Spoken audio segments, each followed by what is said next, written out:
Welcome to Integrative U Radio, where we challenge everything conventional medicine forgot to tell you. I'm Dr. Nicole, joined by Dr. Nick, and this is the show for the black sheep families that look at life differently.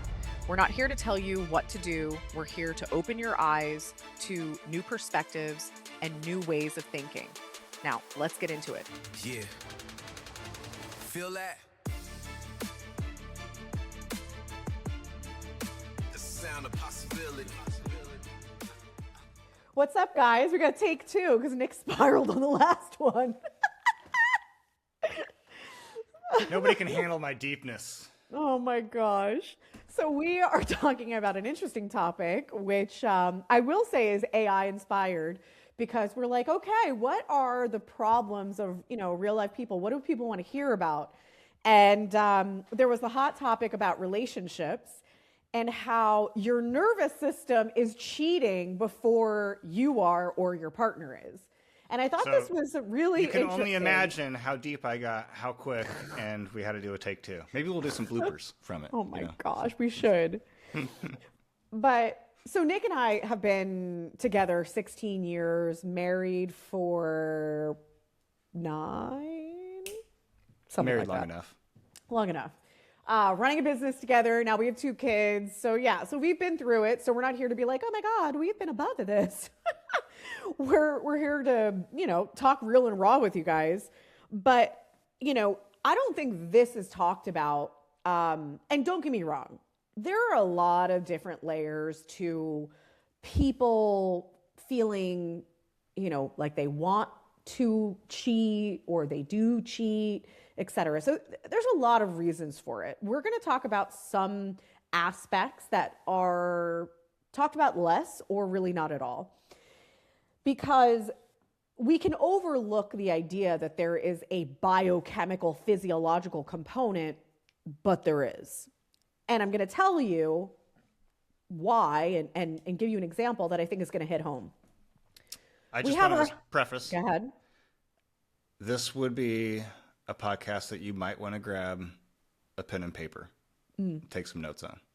Because there's most likely going to be some things that you haven't heard before, because people don't look at relationships the way we look at relationships as an integrative doctor.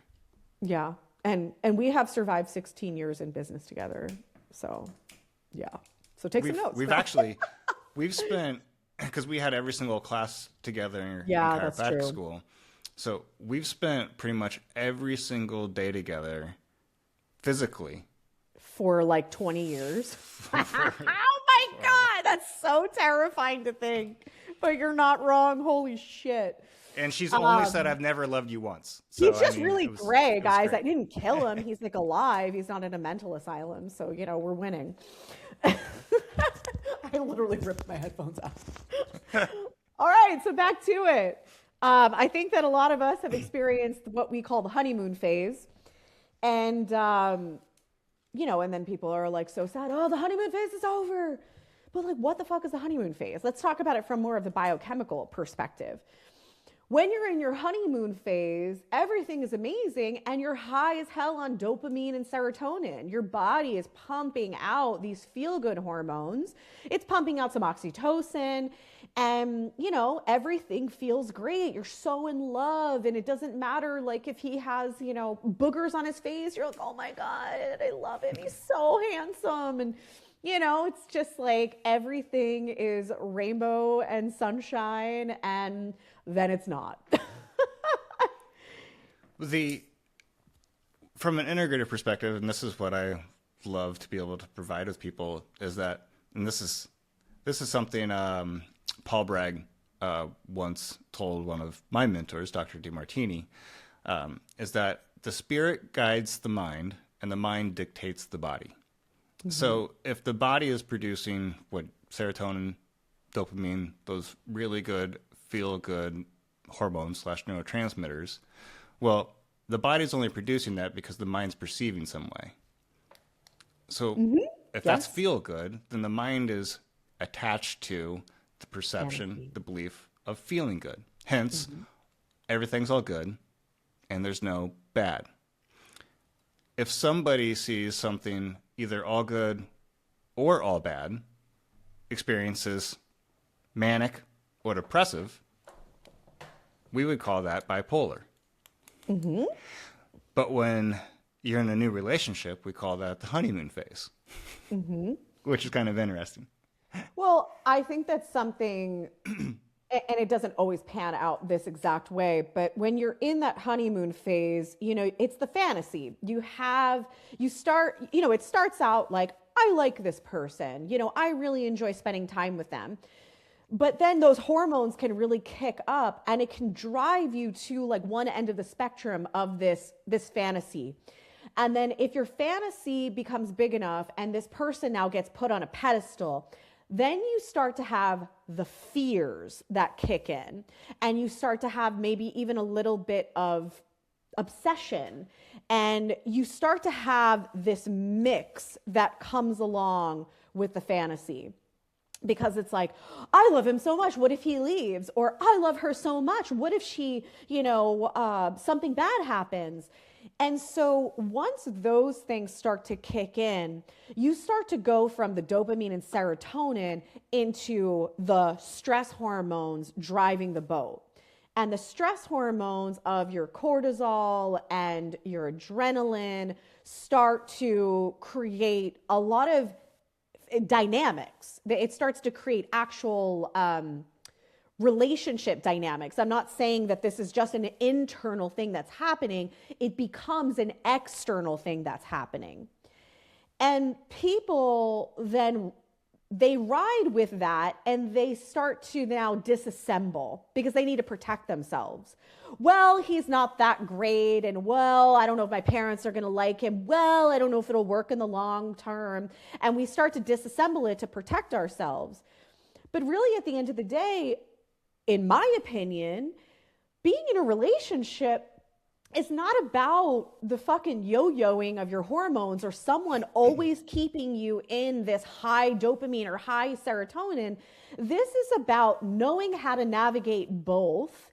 And this is a science. Understanding people, understanding how to communicate, understanding the root of each other's values, understanding the things that are rooted in the belief systems that might be from trauma or might be from experiences. Like, guess what, guys? That's out of the fucking comfort zone for people. But they think, I'm going to have a great relationship, but I'm never going to have an uncomfortable conversation. I'm never going to be vulnerable. I'm never going to go there. But guess what? You need to. You need to know the raw and the dark parts of someone. You need to know the good parts. You need to understand them. You need to understand why people operate the way they do in order to be able to build an understanding, to build better communication. Like, these things are not being fucking talked about. And it's just, we think that two people are supposed to come together and then just blend and synchronize, but that's not how any of it works. There's a series of adaptability. There's a series of letting go parts of yourself and building up other parts of yourself, like growing together and knowing that it's going to be fucking messy along the way. Yeah, I mean, life is pretty messy. Let's be honest. And the beautiful part of that is we need that mess. We don't want to experience it. Nobody wants to experience it. It fucking sucks. Let's not lie. And we've all experienced it. And if you haven't, guess what? You're going to. Let's not lie about it. But that mess is a feedback system to help you get to what Dr. Nicole is talking about, to that adaptability, to that resilience, to that, in the body we call it homeostasis, to it functioning optimally. And what's not optimal is the high. So that honeymoon phase is a high. Well, every action has an equal and opposite reaction trying to get you back into homeostasis. So if you're on a high, guess what? You have to hit a low then to bounce back. It's like a heartbeat, A heartbeat, it goes really up, it goes back down, then it has its baseline, then it goes up, then it goes down, then it has its baseline. Like, if you're jumping up thinking that this person's the fucking best and that there's nothing wrong with them and they only give you support and no challenge, well, you're going to have that fantasy, and fantasies are the drivers that create our nightmares. So you're going to drop down, and then you're going to think like, oh, well, this is not who I thought I married. This person's the worst. They don't love me. They don't care about me. And then you create a story that isn't true. It's the opposite of what you originally thought. Which, stop and think about that. It's the opposite of the honeymoon phase. Mm-hmm. The longer somebody stays in a honeymoon phase, clinically I've seen, working with people, is that they're the ones that get stuck in the nightmare phase the longest. And then they become the victim that person is doing all these bad things and they change. They didn't change. They're just actually seeing the full spectrum of that person being a human.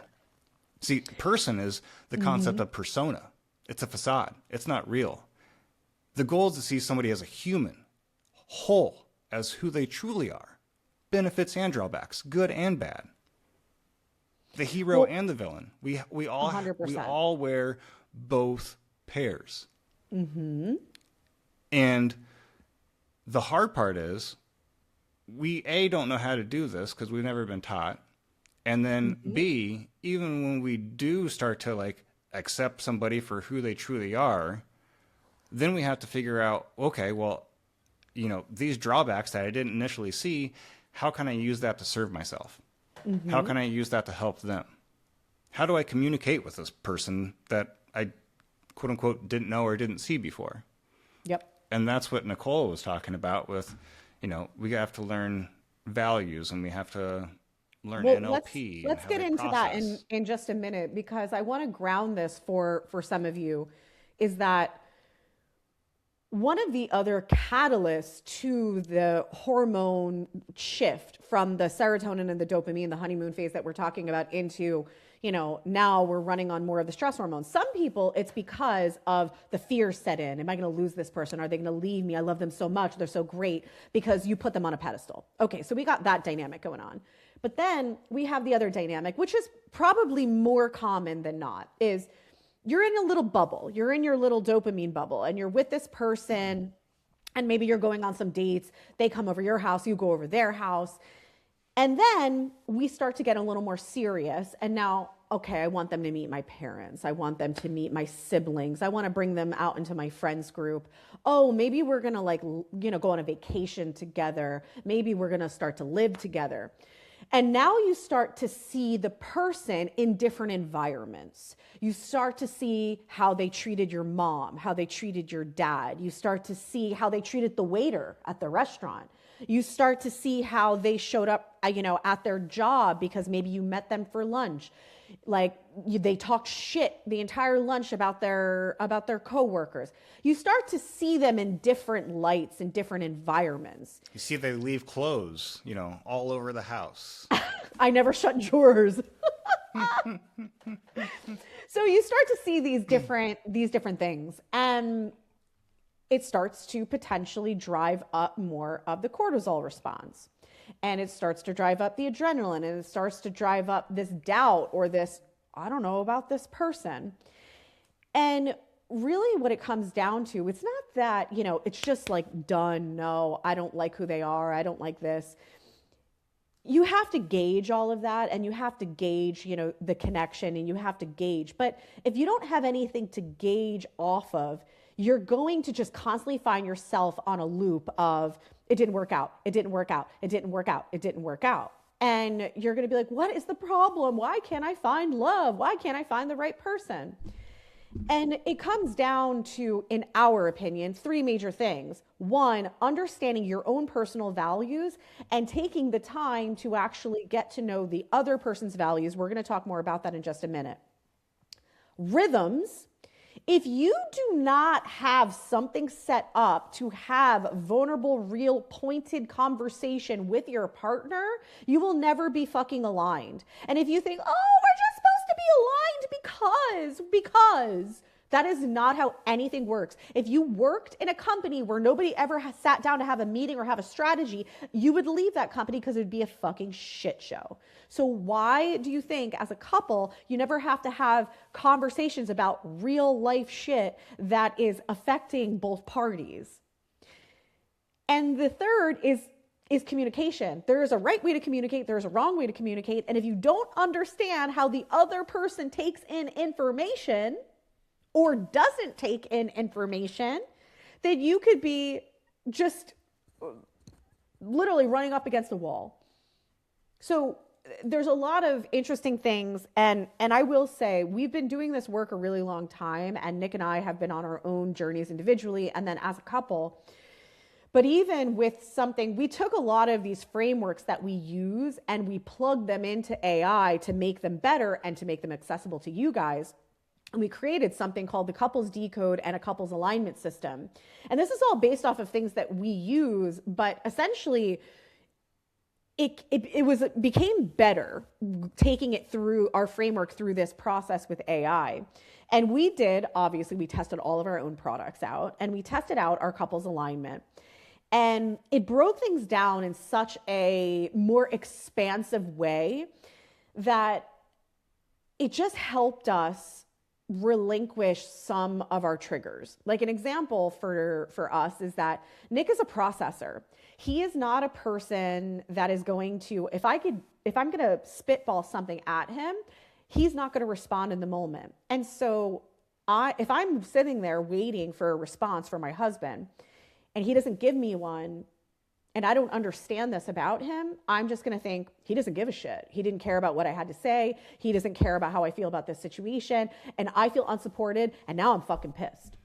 I mean, it's great because, like, I don't know if you can't see 'cause green screen or whatever, but like as Nicole's talking, I'm just taking a shit ton of notes, processing everything she's saying, figuring out how I can add value, and then she just continues talking, and, you know, I don't speak anyways.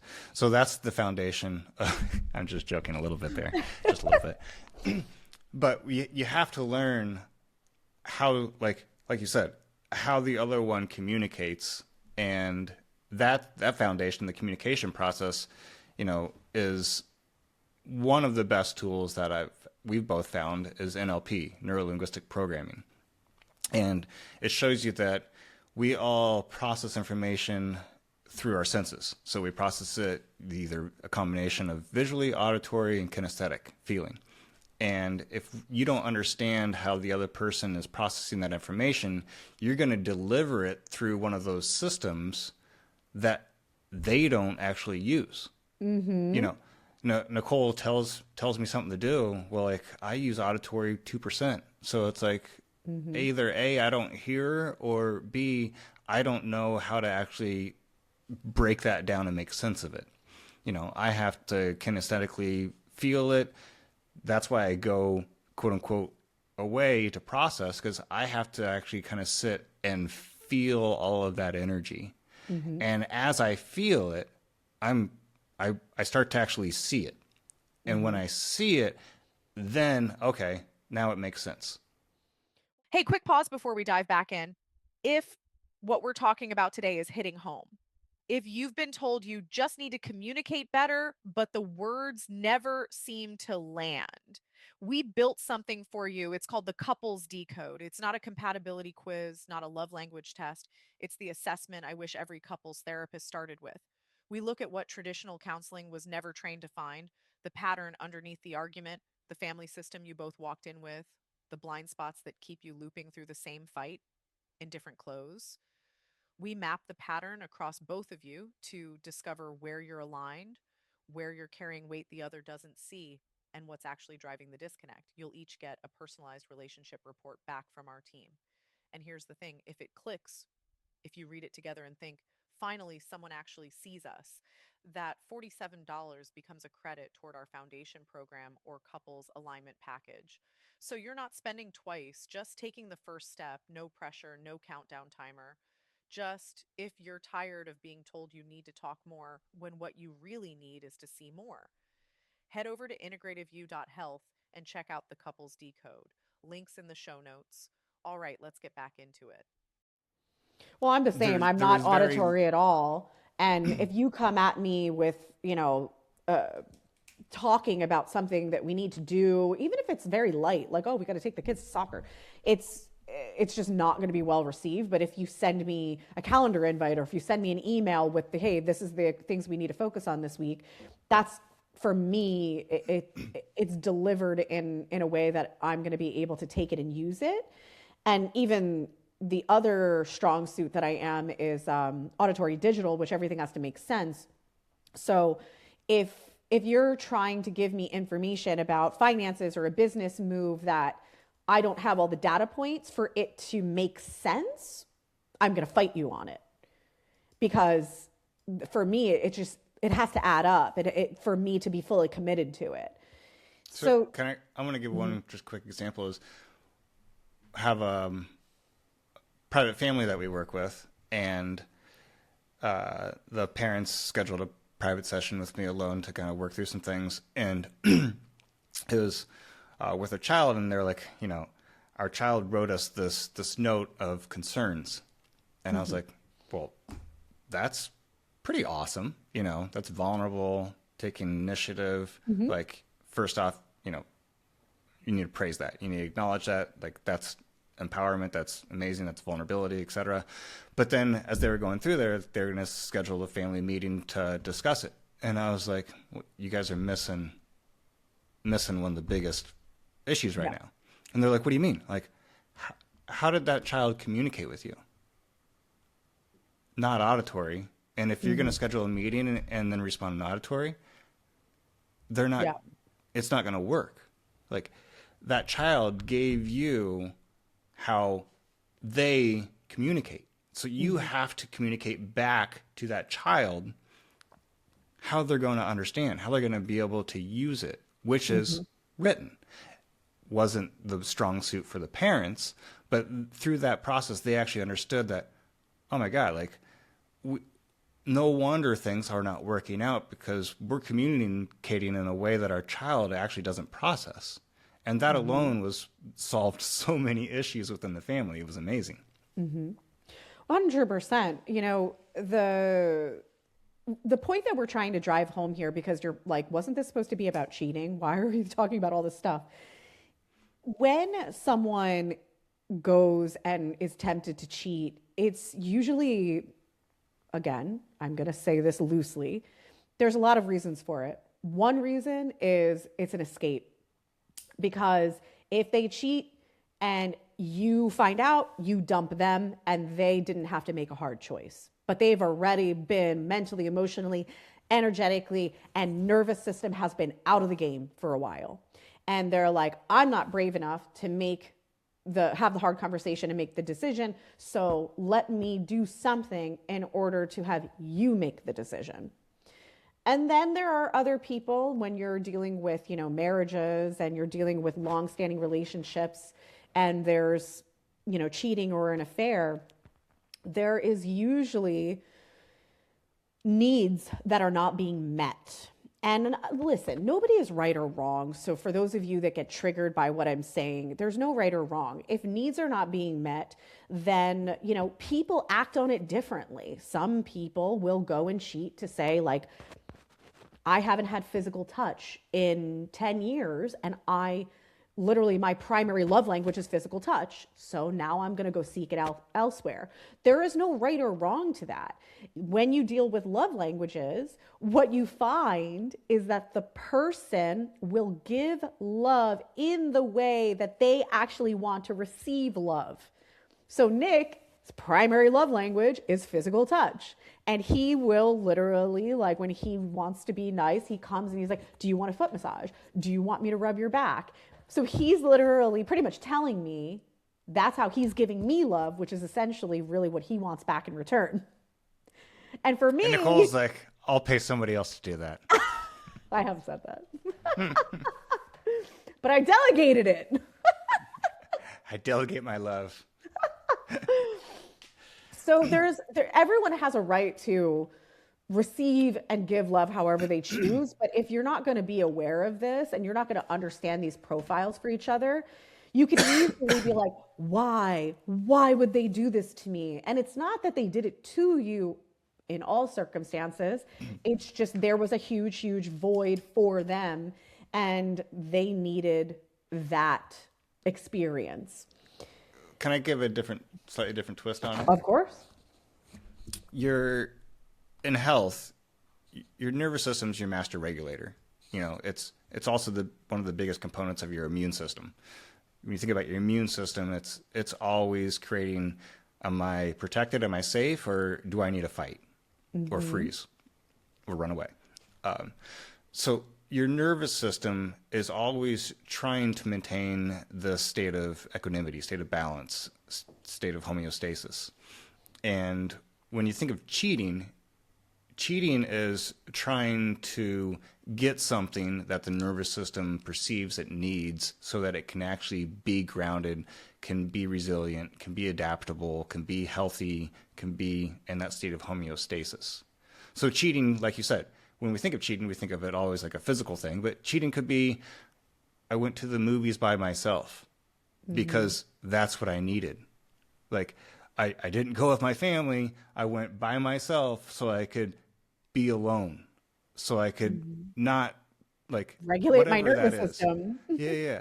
Cheating could be, I went out to the dinner by myself and I sat at the bar so I could have a conversation about, business, something that I really care about, or I could do these things. Like cheating, we're always, quote unquote, and this is the nervous system is cheating.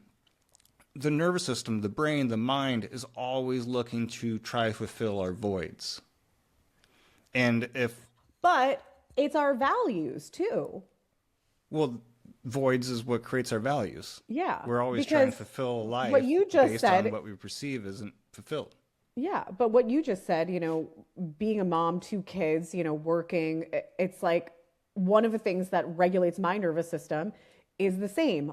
Good food and a good conversation. And if I could talk about things that are leadership based, leading a specific mission or leading something in business, like that will regulate my nervous system in such a deep capacity. And that is just something that it helps me because that's one of my core values is impactful leadership, visionary leadership.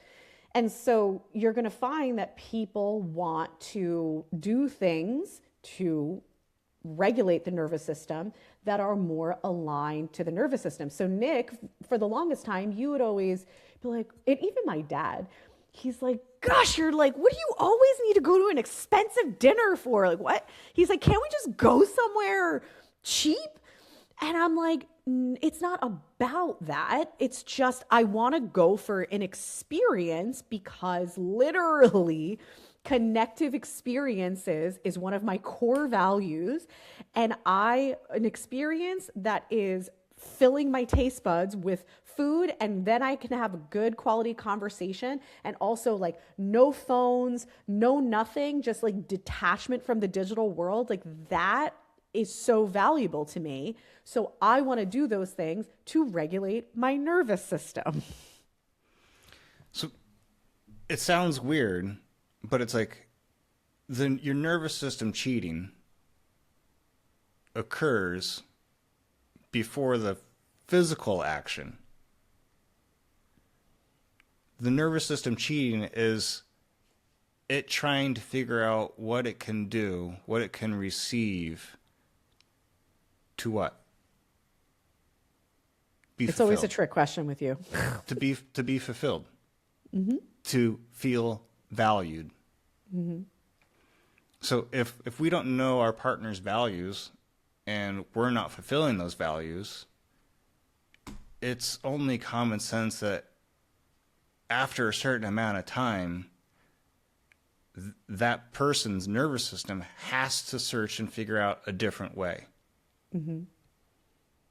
I think because if it goes on long enough, their body changes, the biochemistry changes, the hormones change. And then that's just a greater feedback mechanism saying, hey, you can't continue living how you're living because it's not working.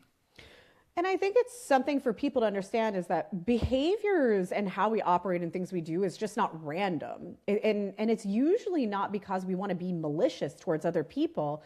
It's exactly what we're talking about. We have a certain set of values. I will say probably 99% of people in the world have no fucking idea what their values are. And even if they think they do, they say things like family is my highest value, or they say money. religion or money. And these are usually things that they've been told are important. They've been told that you should value that. Or you just have a confusion around, okay, family is the highest value. Is it family? Is it what family gives you?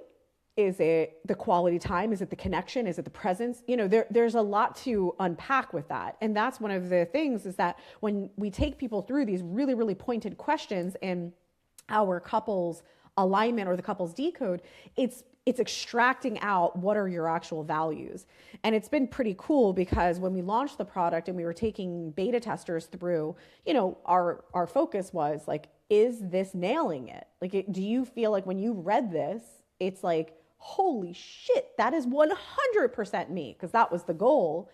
And, 99% of people were like, yeah, like this nailed it. I feel like it was a wild experience that this knew me better than me. And, and then the second runner up of the questions was, were you able to use this? And that's a little bit of the harder part for people is that, they're like, this is such good information. Now, how to apply it. And that's one of the cool things that we created inside of the app, which is something that you get when you do the couples alignment system, is there's an entire, what I call a rhythm. Some people might call it a meeting, but it's really a rhythm. It's something that you should do, set up with your partner to align to your values. Like a lot of times we do our meeting, our rhythm, we do it either out in nature, we do it while we're doing a walk, or we do it over lunch. And we make it like very fun and very light and very casual, but we fill everything out prior in the app.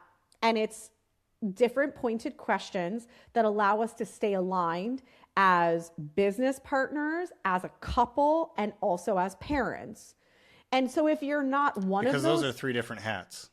Three different hats, but they all sync. They all synchronize. They're supposed to synchronize. Well, yeah, but I mean, we get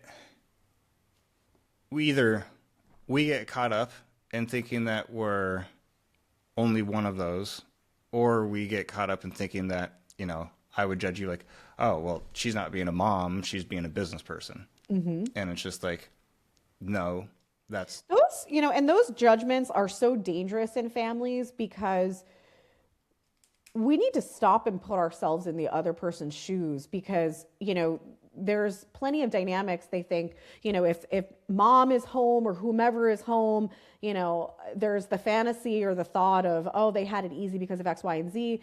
Or on the opposite, the one that's running the business or at work in the corporate job or whatever it is, oh, they had it easy. They got to leave all day and they didn't have to deal with the kids and all the crises.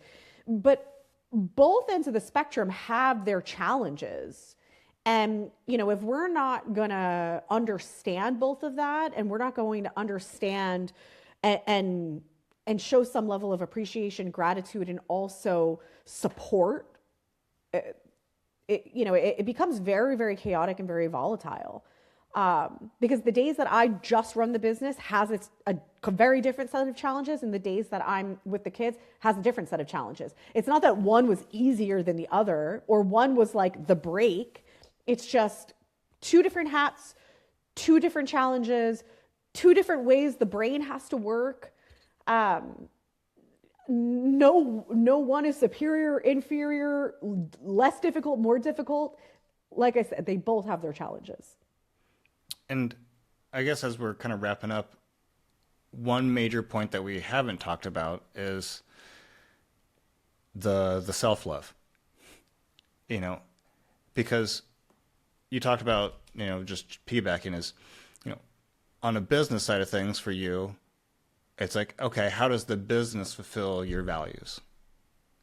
And then if you're home with the kids, how does that fulfill your values? If you're doing something in your life that's not fulfilling your values, that's a lot of nervous system stress. And then because your nervous system's stressed, it's already on high alert. And then if there's discommunication between the relationship, it's literally just almost ready to set on fire. Not that the relationship is that broken, is that the nervous system is very, very fragile in the first place. Yeah. Because of your, quote unquote, doing the things that's decreasing your self-worth. Because your worth is directly tied to your values. Your highest values is the actions and the state of being that gives you your highest degree of self-worth. The more worthy you perceive you are, the more worthy you treat yourself, guess what? The more powerful and resilient and adaptable you are. The healthier you are to give that to your relationship. So it's not just about learning how to communicate and serve the other person. Yep. It's equally or just as important that you have to start with yourself. The last thing that I want to say here is that, I feel like a lot of what we've talked about is, more behavioral and more relationship dynamics, but don't be confused that there is not also a massive amount of strategy and execution that goes along with this. And what I mean by this is that if you ever went to work in a job and they never told you what to do, but then you constantly started getting in trouble because you weren't doing the job right, you would quit. You'd say, fuck this. Like, I don't, or you could stay and you would just feel really bad about yourself because like, I'm not good enough and I suck at this job. And you would just really feel not good. When it comes to understanding more about how you operate, how your partner operates, what are the values of the family, etc., there's also an action plan that goes along with that. And this is part of why we have these rhythms every week where we connect. Because what I say is choose a fucking lane. Don't be the person who cooks dinner 90% of the time and then you expect your partner to read your mind that you have too much on your plate that week and that they should take over cooking dinner, but you actually never had those words come out of your mouth. Because they're like, I don't understand. You always cook dinner. Like, I don't even know what you want to eat. Like, so if you have to actually apply this information and be very clear on who owns what in the house. It's the same thing if you ever hired someone to be a nanny in your house or you hired someone to clean the house and you're then annoyed because they're not doing the job right. Did you give them the playbook of exactly how to do the job according to what you need, or did you not? Did you have the clarity on the playbook of the role that you play in the household versus the role that your partner plays versus the roles that you expect out of your kids? Are you and your partner holding your kids accountable to those roles? And like, you have to run a household like a business. And I know that sounds crazy, but if you are dealing with fucking chaos all the time, do something different. It only sounds crazy because most people don't like their work and don't like business. That's true. But if you structure a business intelligently that's aligned with values of the business and aligned with values of the employees, then it's a healthy, strong, fun environment, just like your home should be. But if there's misalignment between the family values, values of the household, the values of the individuals of the family, and you're not working together, well, guess what? You're breaking down, you're growing apart. So it's just understanding that nothing's bad or good. We need feedback in a business that's not working properly so that we can actually get that information and put the right systems in. So if shit's breaking down in the household, it's not a blame game. It's just like, okay, well, we just need some better systems in place, some better rhythms, as you were describing, so that we can all communicate properly together, understand each other, and be able to actually support and challenge, because optimal growth isn't just support. This isn't just about creating that honeymoon phase. It's about having, like you said, those candid conversations like you do in business, but you have challenge and you have support. And when those are equally balanced, you have optimal growth. 100%. All right, guys, we're going to leave you with that. Thank you for being here with us today. Remember, this isn't about telling you what to think. It's about giving you something worth thinking about. If this episode shifted your perspective, share it with someone who needs it because they won't hear this in a waiting room. Subscribe, leave a review, and if you're ready to stop guessing and start transforming, head to integrativeyou.health. We'll see you next time. Stay curious, my black sheep.